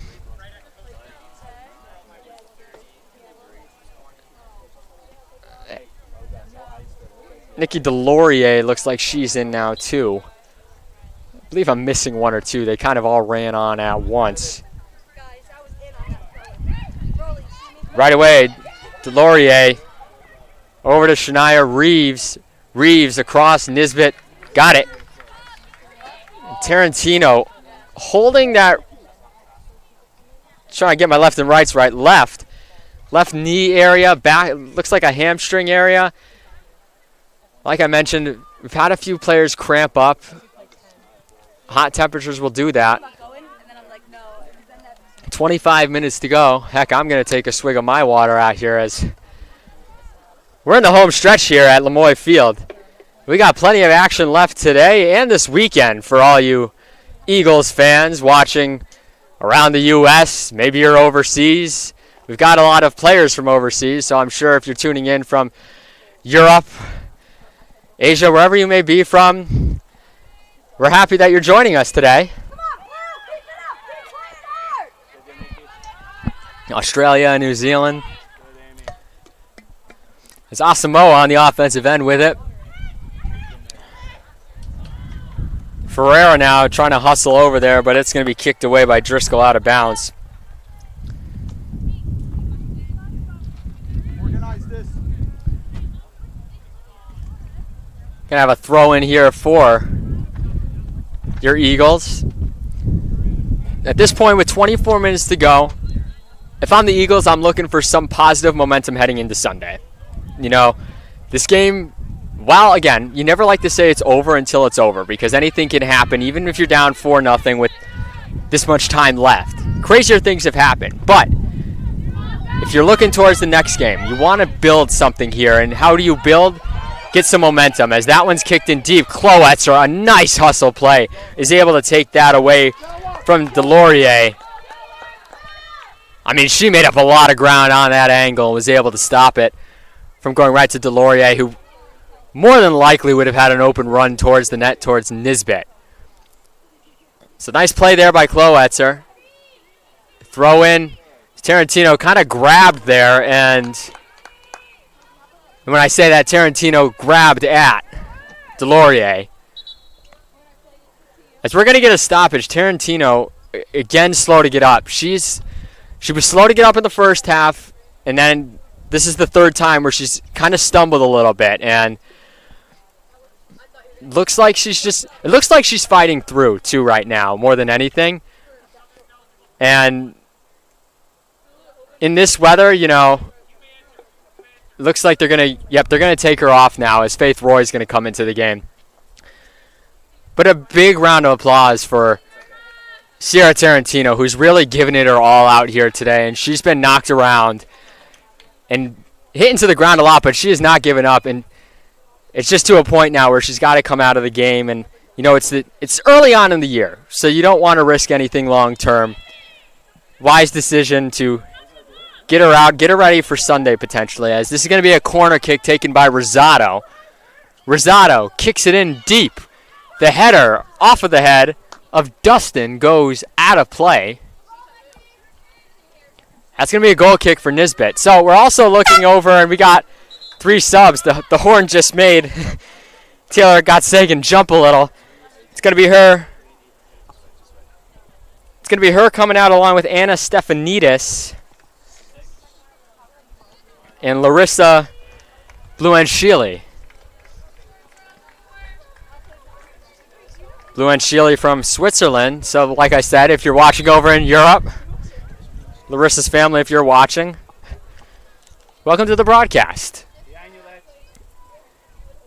This is Larissa's first game in which she's played in as well. She was out for last week's Post-University Classic, so getting some playing time in the first half of this one and the second half. Here goes Ferreira. Like I said, one of the hardest hustlers today. She's got Callis in front, but that's going to be taken away down low by Shelby Green. Now back the other way, coming with it are the Owls.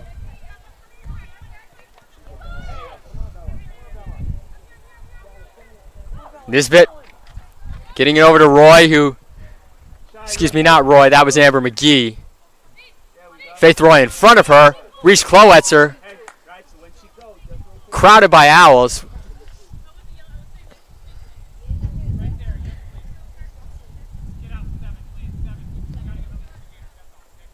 Give a shout out to her family as well. I appreciate the nice email. Just saw it during halftime as Faith Roy looked to grab that one, and then looks like it went off her hand, so that'll be a handball. But shout out to the Cloetzer family watching at home. And thank you for the kind words. We appreciate it here. We're all working hard to put on a good broadcast today in the heat. Luckily, the clouds have started to set in, and that's kind of helped things sort of ease the temperatures just a hair, which makes a difference as Rosado kicks that one in deep. Off of the foot of number 7, Kat Mansonon. And oh my gosh, what a beautiful save by Amber McGee. That one was headed dead for the right side of the net from our vantage point. And Amber McGee, the captain, coming up with a huge stop to prevent a 5th Owls goal from going in. That's what I talk about. The little things, momentum like that helps build not only shows, great teamwork there to pick up your goalie when she was on the other side of the net, but what a tremendous stop there. As going the other way now with it is Sabrina Nojula, number 11, is getting ready to come into the match.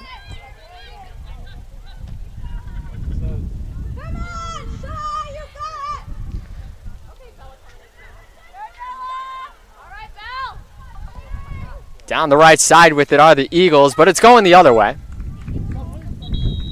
Just under 20 minutes remaining here, and in comes Nojula. Coming out is Rosado. Rosado, 1 of 4 goal scorers today. Her day likely over now.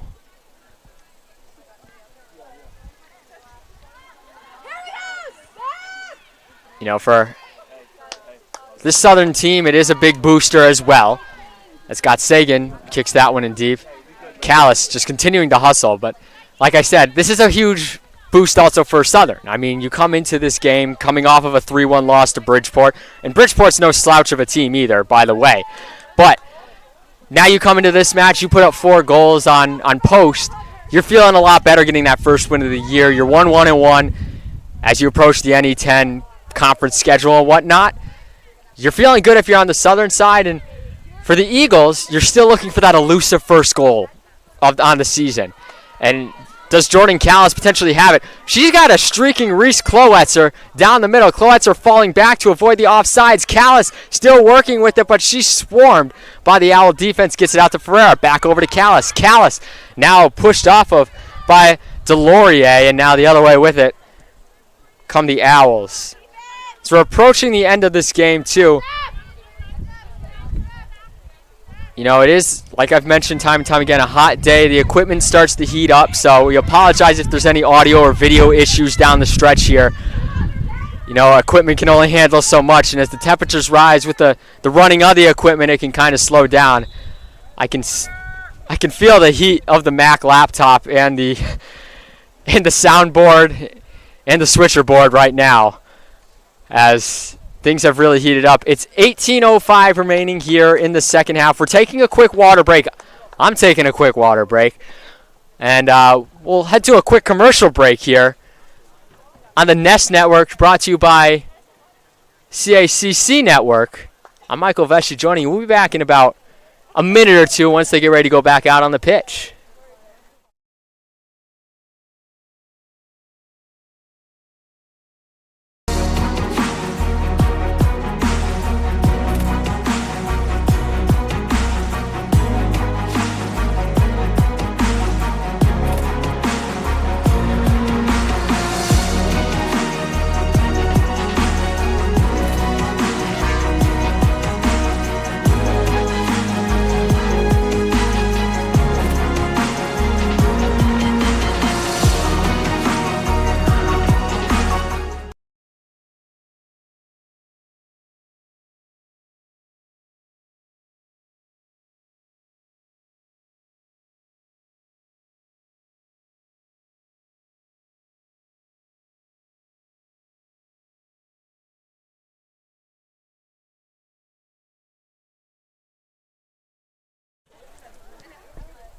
Welcome back to Lemoy Field, here on the campus of Post University.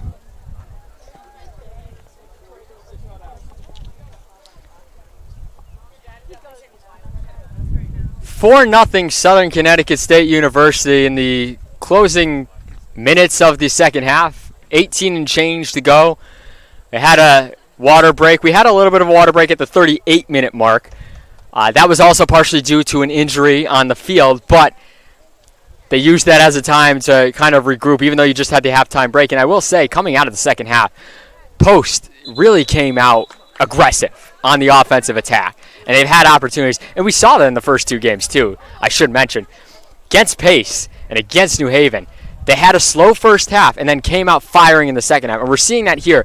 Possession has started to slowly tilt, I would say, judging from my vantage point, we don't have official numbers on it, has slowly started to shift in favor of the home team, and they've had more offensive opportunities, whereas in the first half it seemed like they were playing back on their heels a lot. But we're seeing, again, a more potent offensive attack from the Eagles in the second half, which is good to see. And like I mentioned, you want to build some momentum. It's 4-0, 18 minutes to go. There's still time. Anything can happen. You never want to say it's over. and I don't like to say it's over. But if you're looking to build some confidence going into that next game on Sunday, this is a good starting point. I think it starts with that save by Amber McGee. A beautiful save as Erin Nisbet was trapped on the other side of the net, and she makes a nice kick save to keep this game at 4-0.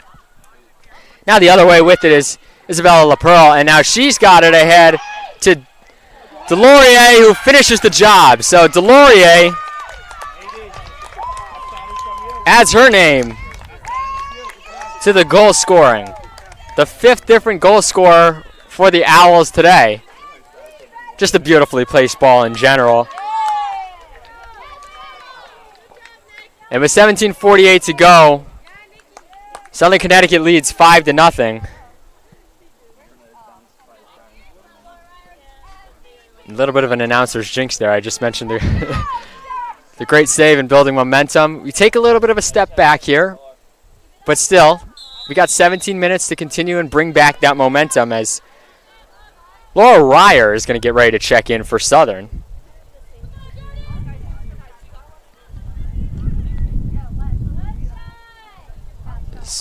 We continue things here. We're going to get that sub coming in now in Ryer.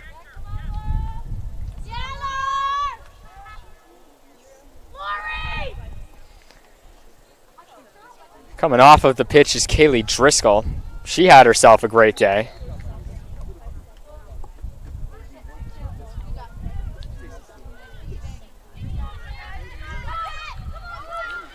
And here comes Ferreira kicking it in deep. That'll go to the end line. That'll be a goal kick.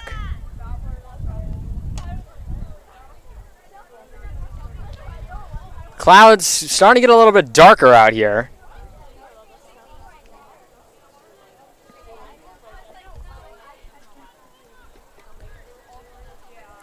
$16:45 to go. Owls on the offensive attack. Already have put up 5 goals.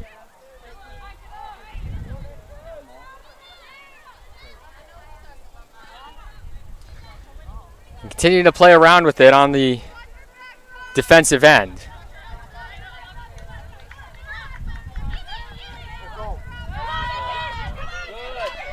That one's kicked in deep. And it's going to be Delorier again, shoved to the ground by Roy. We're going to stop the clock here. And Roy's going to be issued a yellow card with 16:09 to go.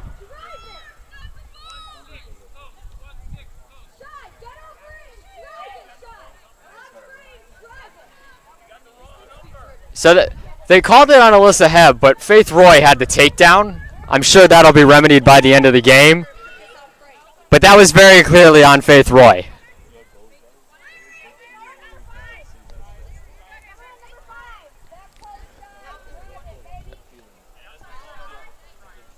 As we continue play here, Shania Reeves will kick it towards the net. On this free kick, after the yellow card issued to Roy. Reeves towards the net, through the uprights. And it'll be a goal kick for Nisbet.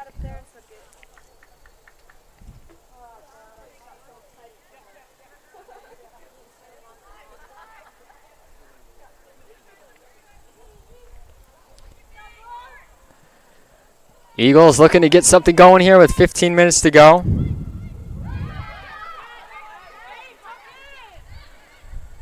In they come with it. And Ferreira, nice break up against Mansonon. Trying to get the assists on that Southern Connecticut goal. There was 2 assists on it. Amy Gerard will get the second assist. Still looking for that first one. Get that for you as soon as we can. 15 minutes to go here.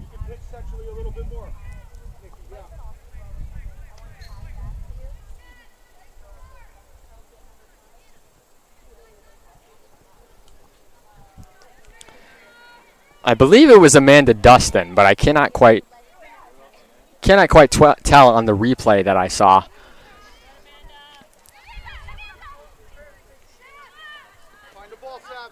Is in the backfield are the Owls. Roy, who just got that yellow card, takes it away, and she is hustling hard down the left side. Roy, back and forth. Not able to get anything going there. The other way it goes with Reeves. Reeves kicks it in. Got Sagan able to take it away. Got Sagan takes it away again for Mansonon. Be a throw in for Southern.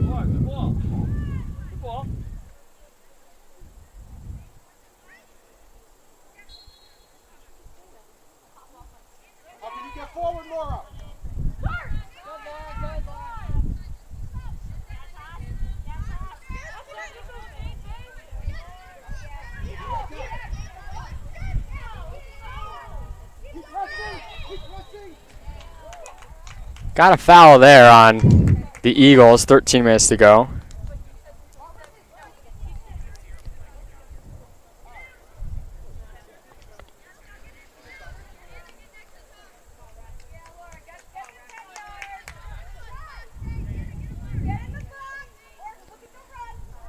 Free kick will be taken by Laura Ryer. Ryer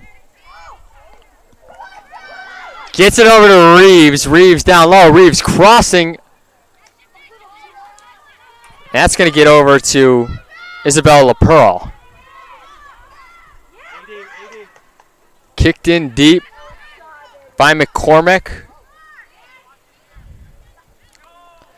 You got a little bit of a takedown there between Klutzer and Delorier.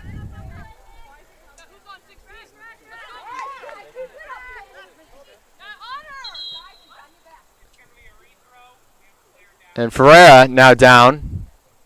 Slow to get up and moving. Again, clouds have overtaken the facility, but that hasn't stopped the Heat from overtaking the players in this one. And again, credit to them for being able to just fight for this entire time, as it'll be Kaylee Sirianni coming back to the pitch.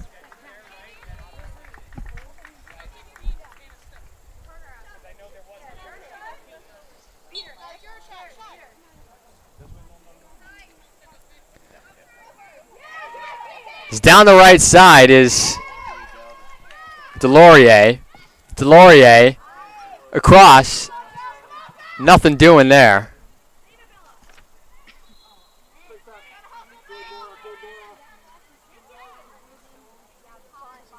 It's out of play.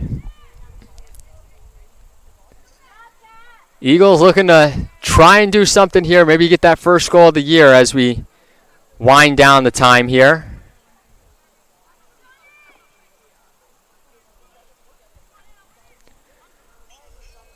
The Owls maintain control of the ball.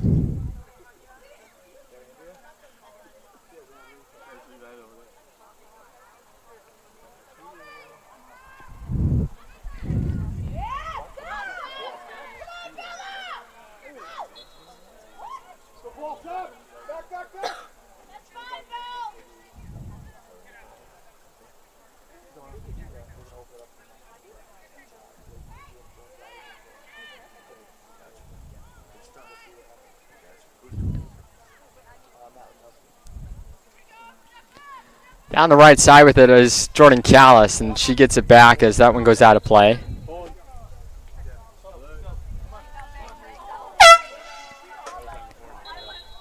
Zoe Meyer coming into the game.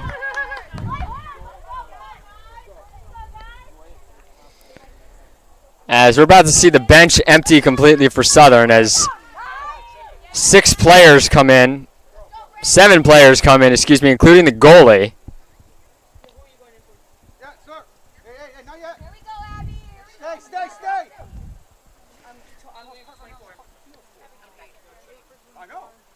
Patricia Kirachek was going to end up going in to goal when they're able to.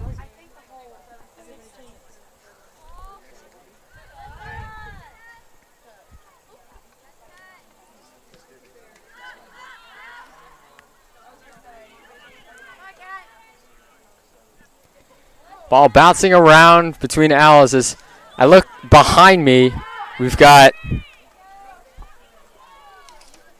a goalkeeper warming up in Claire Saeed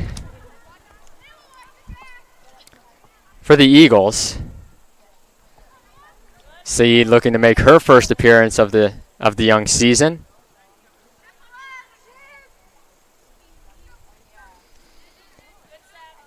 Next ball that goes out for the Eagles will result in all these subs coming on for the Owls. That one's thrown in by Roy.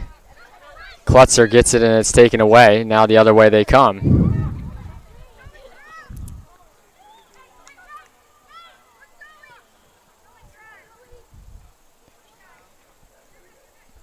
Goes out of bounds, and here we go. We're going to get all the subs coming on. Britt Verstegen, Alyssa Andraki, Nyla Ursa Serrano, excuse me. Claire Saeed into the game now as well, and Ashley Wright onto the pitch.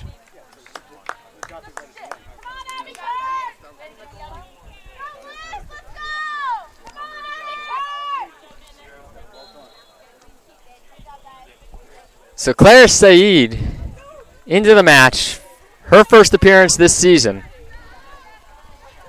Just under 9 minutes to go. Now Kaylee Sirianni looks to push something up, can't do it. Owls ball the other way. Delorier loses it to Heb. What a save by Delorier on the far end. And she's running around with it. Andraki, who just got inserted into the game with it. Over to Nojula.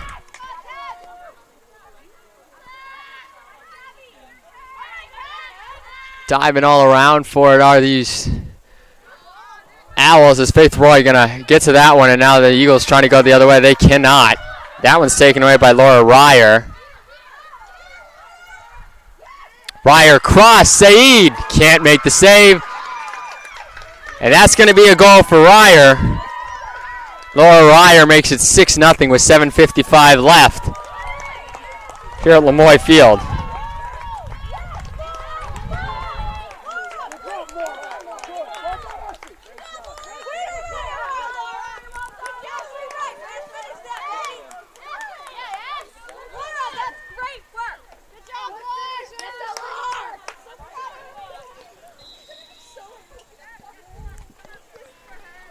$7:50 remaining in this one. It's 6-0 Owls after that goal by Ryer.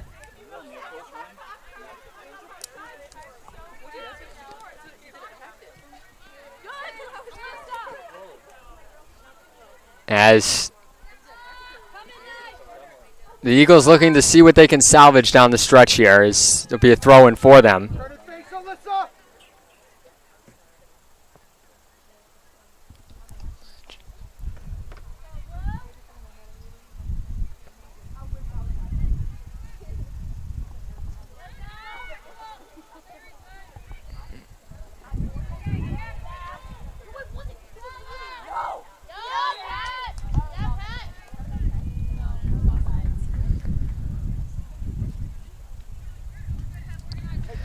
Goal kick coming.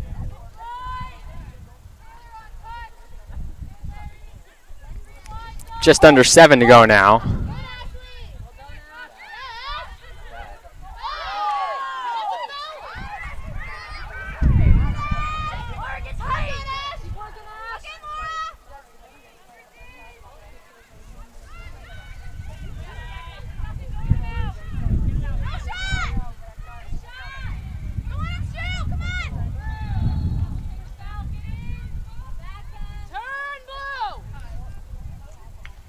Apologize for the breaks in between. We're sorting some things out at our multiple facilities to make sure that we got the games all in action for you over down at women's volleyball as they get ready to get underway shortly.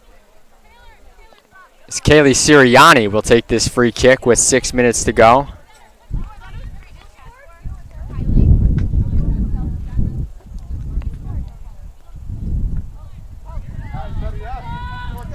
Taking her time with it. As the clock continues to run down, waiting for the whistle to signal that they can go. There he is. Sirianni on the ground, nothing doing.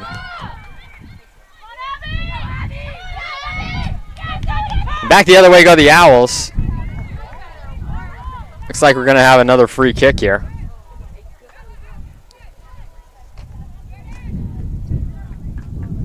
Correction on that goal as well. The sixth goal of the game was awarded to Ashley Wright, Laura Ryer with the assist. Wright got a piece of it as it headed towards the net.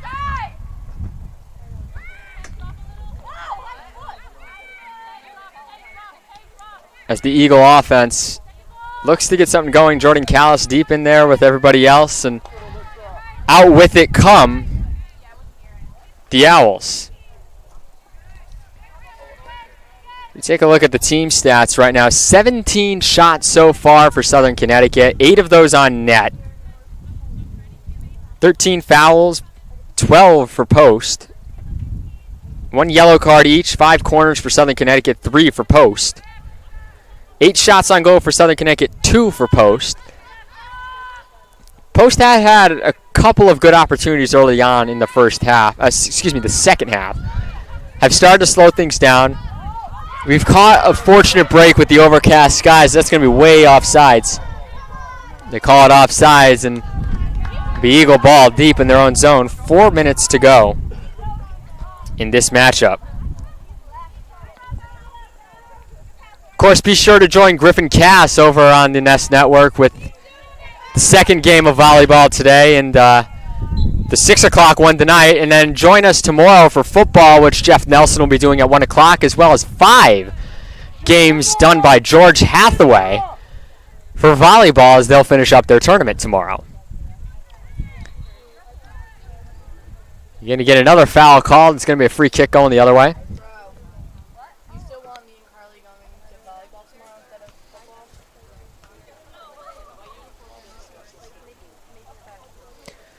3.5 minutes to go. 6-0 Owls. Some good offensive attacks by the Eagles in the second half. A great save by Amber McGee off her foot. We've been very fortunate for the most part, too, that the cameras and the equipment have held up through the high temperatures today. And we're hopeful that that will continue to be the case on Sunday, too, with temperatures being in the 70s come Sunday. 3 minutes to go now. Be a free kick for the Eagles. Sirianni going to take it.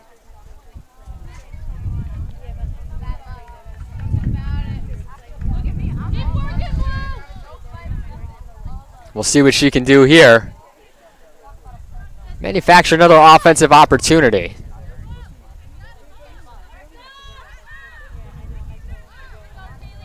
Alyssa Hebb far off to the left side of us. Sirianni kicks that one in. Headed in there by, couldn't quite see. It looks like it was Faith Roy. Roy nearly gets it by Kirachek. Great save on that header attempt. And the Eagles, I mean, that's something you build on. You get another great offensive opportunity at the end of the game. You know, they're not showing any quit, and that's the other big thing that you got to point out, is it's a 6-0 game, but they aren't giving up. They're really working hard to try and do something, as that one's in deep. Saeed nearly barrels over Abby Kearns, who came into the game earlier, as Kearns was trying to wiggle her way into there.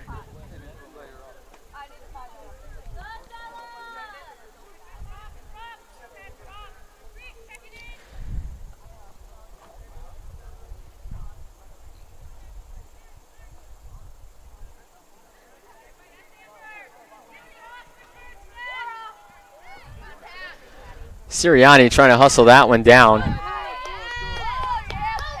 It's quickly pushed the other way.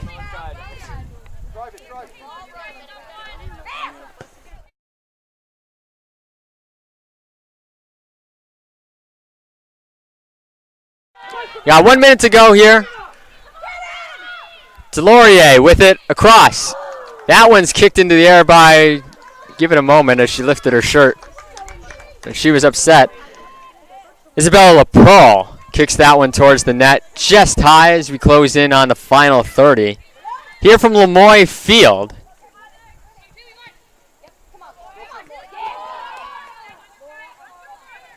That one's kicked around, and the Owls looks like they're just going to maintain control here for the final bit of it. Alyssa Hebb trying to work something in there, and Hebb looks like it hit the end line.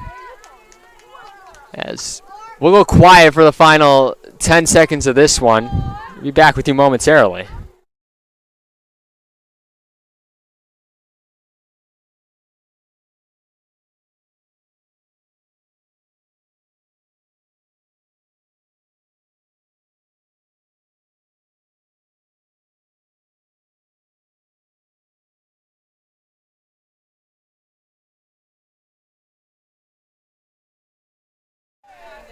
So the Eagles fall 6-0 to Southern Connecticut State University. 6 different goal scorers for the Owls. They get 3 goals in each half.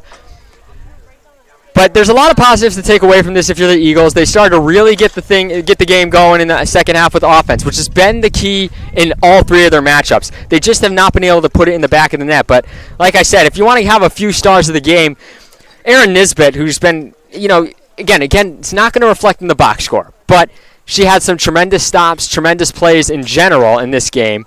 And then on top of that, you've got, Haley McGee with a lot of great shot opportunities. Tasia Ferreira was all over the field. Faith Roy had some great hustle plays down the stretch. Reese Klutzer was all over the place, too, and had a few shot attempts. You saw a lot of these girls hustling out there, and that's hard to do for this 90-minute stretch. And we thank you for joining us today.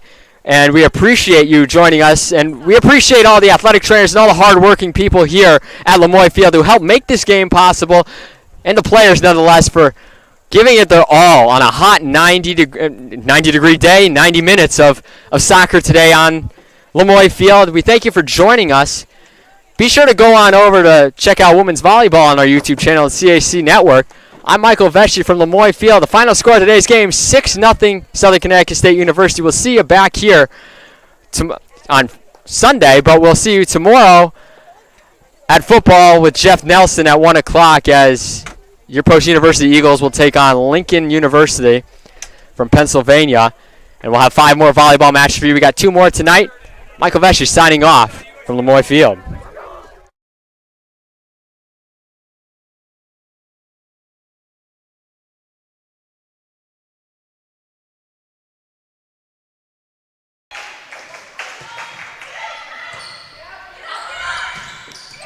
And there is Grace Presswood making her presence felt here in match number 2. She had a fantastic match versus Post. She had 6 kills in 3 sets played. Here's Haley Jessen with 13 kills against Post, and she gets a service ace right there. 5-3 Bridgeport.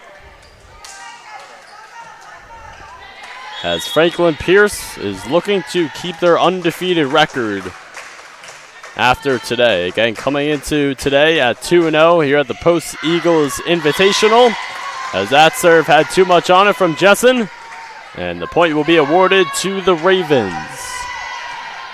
5-4 Franklin Pierce.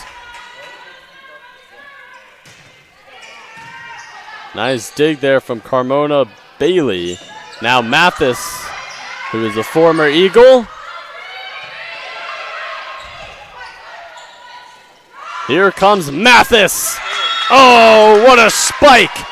And the kill is awarded to Datari Mathis, the grad student from Weathersfield, Connecticut.